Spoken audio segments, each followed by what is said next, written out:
Pertama, kita harus mengetahui lambang dari Kerajaan Banten, yaitu seperti ini. Dan ada juga bendera dari Kerajaan Banten, yaitu seperti ini, yang berwarna kuning dan memiliki dua pedang di dalam bendera tersebut. Kerajaan Banten berdiri sekitar tahun 1526 pada waktu Kerajaan Demak memperluas pengaruhnya ke kawasan pesisir barat Pulau Jawa dengan menaklukkan beberapa kawasan pelabuhan. Kemudian menjadikannya sebagai pangkalan militer serta kawasan perdagangan. Putra Sunan Gunung Jati, Maulana Hasanuddin berperan dalam penaklukan tersebut. Setelah penaklukan tersebut, Maulana Hasanuddin mendirikan benteng pertahanan yang dinamakan Surosowan, yang kemudian menjadi pusat pemerintahan, yaitu Kesultanan Banten. Adapun raja-raja Kesultanan Banten yaitu 1. Hasanuddin. Daerah Banten setelah diislamkan oleh Fatimah, kemudian diserahkan pada putranya yang bernama Hasanuddin.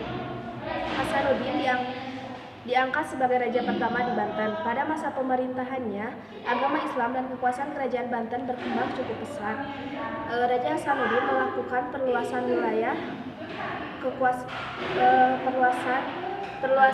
kekuasaan Lampung. Dengan menguasai Lampung, kerajaan Banten merupakan penguasa tunggal jalur lalu lintas pelayaran perdagangan Selat Sunda, sehingga setiap perdagangan yang melewati jalur Sunda diwajibkan untuk melakukan kegiatan di Bandar Banten. Panembahan Yusuf pada tahun 1570 sampai dengan 1580 Masehi. Setelah Hasanuddin meninggal, tahta kerajaan diteruskan kepada putranya yang bernama Panembahan Yusuf dengan gelar Syekh Maulana Yusuf. Pada pemerintahan Panembahan Yusuf berupaya untuk memajukan pertanian dan pengairan. Bahkan Panembahan Yusuf juga berusaha memperluas wilayah kekuasaannya tersebut. Raja penguasa yang bernama Prabu Sedah gugur, kerajaan Pajajaran yang merupakan benteng pertahanan yang terakhir kerajaan Hindu di Jawa Barat berhasil dikuasai Panembahan Yusuf. Setelah 10 tahun memerintah, Panembahan Yusuf meninggal akibat sakit keras yang dideritanya. Maulana Muhammad pada tahun 1580 sampai 1596 Masehi. Pada akhir pemerintahan Panembahan Yusuf, hampir terjadi perang saudara antara Pangeran Jepara dan Panembahan Yusuf. Dinamakan Pangeran Jepara karena sejak kecil Pangeran Jepara sudah dilakukan kepada bibinya atau Ratu Kalinyamat di Jepara. Pangeran Jepara yang dibesarkan oleh Ratu Kalinyamat menuntut tahta kerajaan Banten, tetapi Mangkubumi kerajaan Banten dan pejabat-pejabat lainnya tidak menyetujuinya. Namun permasalahan dapat diatasi dengan mengangkat putra mahkota Panembahan Yusuf yang baru berusia 9 tahun bernama Maulana Muhammad dengan gelar Kanjeng Ratu Banten. Berhubung masih muda, Maulana Muhammad didampingi oleh Mangkubumi atau Patih sampai siap menjadi raja untuk memerintah. Pada tahun 1596 Masehi, Kanjeng Ratu Banten memimpin pasukan kerajaan Banten untuk menyerang Palembang yang tujuannya menguasai bendara-bendara dengan yang terletak di tepi selatan Malaka agar bisa dijadikan tempat untuk mengumpulkan lada dan hasil bumi. Pada waktu Maulana Muhammad menyerang Palembang dipimpin oleh Ki Gede Ing Suro 1572 sampai 1627. Ki Gede Ing Suro adalah seorang penyiar agama Islam dari Surabaya dan perintis perkembangan pemerintahan kerajaan Islam di Palembang. Pada waktu itu, kerajaan Palembang lebih setia pada Mataram dan sekaligus merupakan saingan kerajaan Banten. Hal tersebut menyebabkan Maulana Muhammad menyerang Palembang. Kerajaan Palembang dapat dikepung dan hampir dapat ditaklukkan, namun Sultan Maulana Muhammad terkena tembakan dan meninggal. Oleh karena itu, Sultan Maulana Muhammad dikenal dengan sebutan Prabu Sedaing Palembang. Serangan ke Palembang ini dihentikan dan ditarik mundur kembali ke Banten. Raja keempat yaitu Abu Mufakir 1596 sampai 1640 Masehi. Setelah Kanjeng Ratu Banten meninggal, tahta kerajaan diserahkan kepada putranya yang baru berumur 5 bulan bernama Abu Mufakir. Berhubungan baru berumur 5 bulan, pemerintah dipegang oleh Mangkubumi yaitu Pangeran Rana Menggala. Pada tahun 1624 Masehi, Pangeran Rana Menggala meninggal dan Kesultanan Banten mulai mengalami kemunduran karena semakin kuatnya blokade VOC yang sudah menguasai Batavia.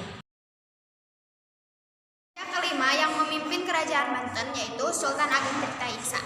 Setelah Abu Mufakir meninggal, digantikan oleh putranya yang bergelar Sultan Abu Ma'ali Ahmad Rahmatullah. Mengenai pemerintahan, Sultan ini tidak dapat diketahui dengan jelas. Setelah Sultan Abu Ma'ali wafat, ia digantikan oleh putranya yang diketahui bernama Sultan Abdul Fattah atau lebih dikenal dengan nama Sultan Ageng Tirtayasa. Di bawah kekuasaan Sultan Ageng Tirtayasa, kerajaan Banten mencapai masa kejayaannya. Sultan Ageng Tirtayasa berupaya memperluas wilayah dan masa kejayaannya. Sultan Ageng Tirtayasa berusaha memperluas wilayahnya dengan mengusir Belanda dari Batavia. Bahkan, Sultan Ageng Tirtayasa juga berhasil memajukan perdagangan, sehingga Banten berkembang menjadi bandar internasional yang dikunjungi oleh kapal-kapal Persia, Arab, Cina, Inggris, Paris, dan Denmark. Pada tahun 1671 Masehi, Sultan Ageng Tirtayasa mengangkat putra mahkota menjadi raja pembantu dengan gelar Sultan Abdul Qahar. Sejak saat itu, Sultan Ageng Tirtayasa beristirahat di Tirtayasa, tetapi tetap mengendalikan pemerintahan Banten. Pada tahun 1674 Masehi, Sultan Abdul Qahar berangkat ke Mekah, kemudian dilanjutkan mengunjungi Turki dan kembali lagi ke Banten pada tahun 1675. Saat itu, ia lebih dikenal dengan sebutan Sultan Haji. Ekonomiannya, kerajaan Banten bertumpu pada bidang perdagangan. Hal tersebut disebabkan oleh hal-hal berikut. 1. Kedudukan kerajaan Banten sangat strategis di tepi Selat Sunda. 2. Banten memiliki bahan ekspor penting, yaitu lada sehingga menjadi daya tarik yang kuat bagi para pedagang asing. 3. Kerajaan Banten terletak di Teluk Banten dan pelabuhan memenuhi syarat sebagai pelabuhan dagang yang baik. 4. Jatuhnya Malaka ke tangan Portugis mendorong pedagang Islam mencari daerah baru di Jawa Barat yaitu Banten dan Cirebon. Sultan Haji memerintah Banten. Sultan Haji menjalin hubungan baik dengan Belanda, tetapi hubungan tersebut dijadikan kesempatan oleh Belanda untuk memasuki Banten. Melihat terjalinnya hubungan Sultan Haji dan Belanda, Sultan Ageng Tirtayasa tidak senang dan menarik kembali tahta kerajaan dari tangan Sultan Haji. Namun, Sultan Haji dan Sultan Ageng Tirtayasa Sultan Haji tetap ingin mempertahankan kekuasaan dan tahta yang dimilikinya untuk menjadi raja Kesultanan Banten. Hal tersebut menyebabkan perang saudara terjadi di antara keduanya, dan perang saudara tersebut dijadikan celah bagi Belanda untuk memasuki kerajaan Banten dan menghancurkan kesultanan yang ada di Banten. Kesultanan Banten mencapai puncak kejayaan pada masa pemerintahan Abu Fatih Abdul Fattah atau lebih dikenal dengan nama Sultan Ageng Tirtayasa. Saat itu pelabuhan Banten telah menjadi pelabuhan internasional sehingga perekonomian kesultanan itu maju pesat.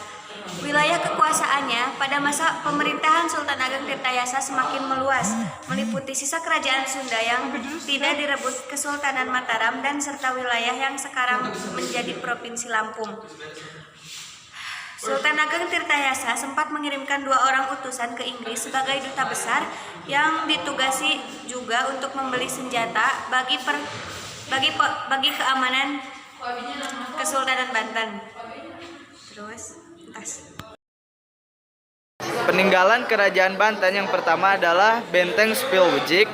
Yang seterusnya ada yang kedua yaitu Meriam Ki Amuk, yang ketiga adalah Masjid Agung Banten, dan yang terakhir adalah Istana Kaibon atau Benteng Surosawan.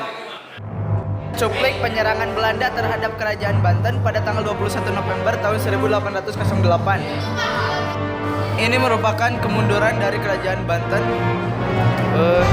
saat Sultan Haji bekerja sama dengan VOC untuk meruntuhkan Benteng Surosawan dan dinasti Benteng Tirtayasa.